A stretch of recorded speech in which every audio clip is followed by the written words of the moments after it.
SIR নিয়ে ফের বিরোধীদের তোপসার। অনুপ্রবেশকারীদের ছাড়া হবে না বলে হুঁশিয়ারি।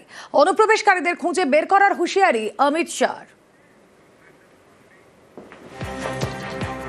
दुर्भाग्य की बात है, कुछ राजनीतिक दल एक घुसपैठिया हटाओ का जो अभियान है इसको निर्बल करने में लगे हैं। चुनाव आयोग द्वारा जो एसआईआर की प्रक्रिया चल रही है इसका खिलाफत कर रहे हैं। इस देश में से एक एक घुसपैठिए को चुन चुन कर बाहर निकालेंगे, ये हमारा प्रण है।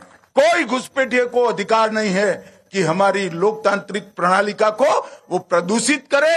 और मैं आगाह भी करना चाहता हूं उन राजनीतिक दलों को जो घुसपैठियों के संरक्षण में लगे हैं। बिहार के चुनाव देश की जनता का मैंडेट है और वो मैंडेट घुसपैठियों की उपस्थिति के खिलाफ।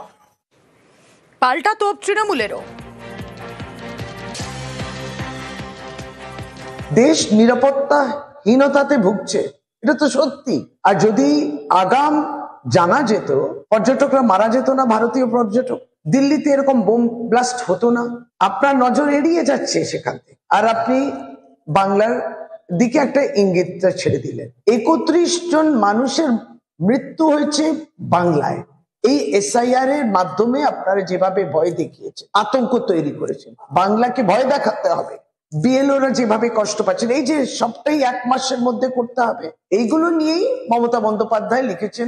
বাংলার মানুষ কিন্তু বিজেপিকে বহিরাগতই মনে করে। আগামী নির্বাচন সেটা দেখিয়ে দেবে। তৃণমূলের টার্গেট উত্তরবঙ্গ। 26-এর আগে ফের সাংগঠনিক বৈঠকে অভিষেক বন্দ্যোপাধ্যায়। উত্তরবঙ্গ মতুয়াগড়ে বিশেষ নজর তৃণমূলের। সোমবার ভার্চুয়াল সাংগঠনিক বৈঠকে অভিষেক বন্দ্যোপাধ্যায়। 10,000 জনপ্রতিনিধি থাকবেন সেখানে। এছাড়াও বিভিন্ন পদাধিকারীদের নিয়ে বৈঠক হবে। বৈঠকে এসআইআর নিয়ে আলোচনা, এসআইআর এর প্রতিবাদে একাধিক কর্মসূচি নেওয়ার সম্ভাবনা।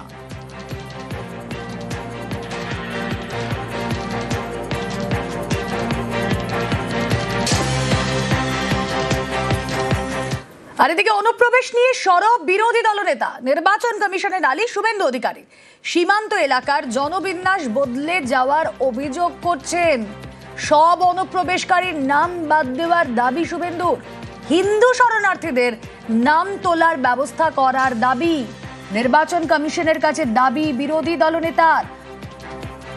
পশ্চিমবঙ্গে যেভাবে ডেমোগ্রাফি চেঞ্জ হয়েছে এবং বর্ডারে যেভাবে জমি না দিয়ে অনুপ্রবেশকারীদেরকে ঢুকিয়ে ভোটার লিস্টের নাম তোলা হয়েছে, কেউ বলছে 3 বার ভোট দিয়েছি, কেউ বলছে 2 বার ভোট দিয়েছি, এবং কেউ বলছে আমার খুলনা বাড়ি, কেউ বলছে সাতক্ষীরা বাড়ি, কেউ বলছে রাজশাহী বাড়ি।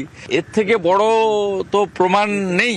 আমরা সেই বিষয়ে ডেমোগ্রাফি চেঞ্জের একটা পুরো ম্যাপ পয়েন্ট করে জ্ঞানেশ ভারতীকে দেখিয়েছি। আমরা বলেছি যে এদের নাম কাটতে হবে, সাথে সাথে হিন্দু শরণার্থী নাম তোলার ব্যবস্থা রাখতে হবে যারা সিটিজেনশিপে আবেদন করবে। কথা বলবো তৃণমূল মুখপাত্র অরূপ চক্রবর্তী রয়েছেন সঙ্গে। অরূপদা, স্বাগত নিউজ 18 বাংলায়। আমি স্টুডিও থেকে রুমেলা কথা বলছি। অনুপ্রবেশ নিয়ে বিরোধী দলনেতা যা বললেন আপনি শুনলেন। নির্বাচন কমিশন এবার নালিশ জানাচ্ছেন শুভেন্দু অধিকারী।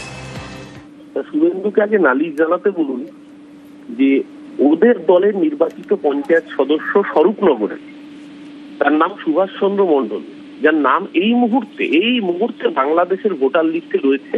তার বাড়ি বাংলাদেশের সাতক্ষীরা জেলায়। বাংলাদেশের সাতক্ষীরা সুভাষ চন্দ্র মন্ডল তিনি কি করে বিজেপির পঞ্চায়েতের টিকিটে স্বরূপনগর থেকে নির্বাচিত হন? আগে এই প্রশ্নের উত্তর শুভেন্দুকে দিতে হবে। শুভেন্দুকে এই প্রশ্নের উত্তর দিতে হবে বিজেপির বনগা দক্ষিণের বিধায়ক স্বপন মজুমদার, সে কি করে বাংলাদেশি নাগরিক হওয়ার পরে বিজেপি থেকে ভারতীয় জনতা পার্টির বিধায়ক করে। অসীম সরকার হরিণধারার বিধায়ক, যিনি বাংলাদেশের বাসিন্দা।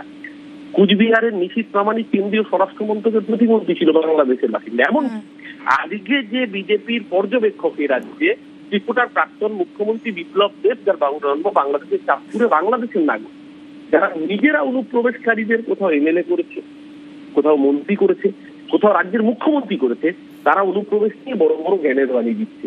আগে নিজেদের মধ্যে থেকে ঘুষপেটিয়া সরাক, নইলে বাংলার মানুষ এসআইআরটা বিজেপির উপরে করবে। 2026-এর ফল যখন বেরোবে, বাংলার মানুষ বিজেপিকে এসআইআর করে এই রাজ্যের তালিকা থেকেই বিজেপির নামটা বাদ দিয়ে দেবে। তার জন্য একটা প্রস্তুত থাকবে। ধন্যবাদ।